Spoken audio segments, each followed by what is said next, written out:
અમદાવાદમાં નિવૃત્ત આઈએએસ પ્રદીપ શર્માની મુશ્કેલી હવે વધી છે। ભુજમાં વેલ્સપન કંપનીને ગેરકાયદે જમીન ફાળવણીમાં તે દોષી જાહેર। આ સાથે જ ઈડીની વિશેષ કોર્ટે 5 વર્ષની કેદ અને 50,000 દંડ ફટકાર્યો છે। તો શેડ્યુલ ઓફેન્સ સિવાયની સજા ભોગવવા કોર્ટનો આદેશ છે। મની લોન્ડરિંગ એક્ટ અંતર્ગત દોષિત ઠરવ્યા બાદ સજાનું એલાન કરવામાં આવ્યું। ઈડીએ ટાંચમાં લીધેલ પ્રોપર્ટી સરકાર હસ્તગત લેવાનો પણ આદેશ અહીં આપી દેવામાં આવ્યો છે।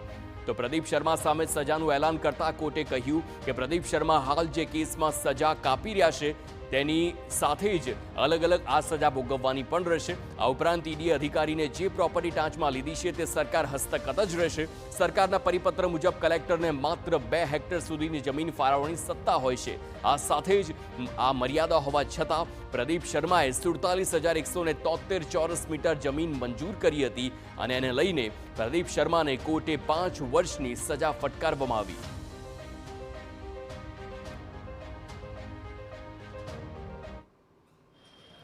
નામદાર પીએમએલએ કોર્ટ રૂબરૂ અમોએ દલીલ કરેલી કે જે શેડ્યુલ ઓફેન્સમાં સજા થઈ છે એ શેડ્યુલ ઓફેન્સ પીએમએલએ એક્ટ અમલમાં આવ્યો તે પહેલાનો ગુનો હતો, તેથી તે હકીકત ધ્યાને લેવાય નહીં। આ ઉપરાંત સીઆરપીસી કલમ 197ની જે સેન્કશન આપવાની હતી એ સેન્કશન જ્યારે ખાનગી ફરિયાદ ઈડીએ દાખલ કરી ત્યારે તે સેન્કશન નથી। ટ્રાયલ પૂરો થઈ ગયો, બધા સાક્ષી તપાસી લીધા, એના પછી ઈડીએ સેક્શન 197ની સેન્કશન રજૂ કરેલી। નિવૃત્ત આઈએએસ પ્રદીપ શર્મા પર આરોપ છે કે વેલ્સપન ગ્રુપ ઓફ કંપનીઝના માલિકો સાથે મળીને યુએસમાં રહેતી પોતાની પત્ની શ્યામલ શર્માને સહયોગી પેઢી વેલ્યુ પેકેજિંગ પ્રાઇવેટ લિમિટેડમાં 30% ભાગીદાર બનાવ્યા હતા।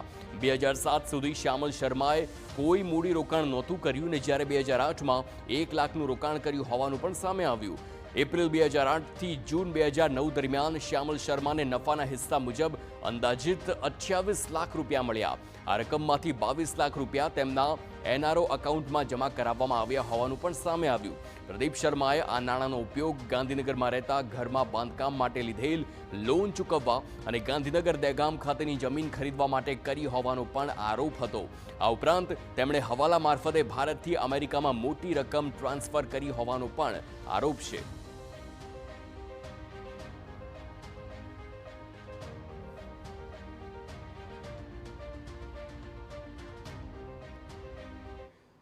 તો આ તરફ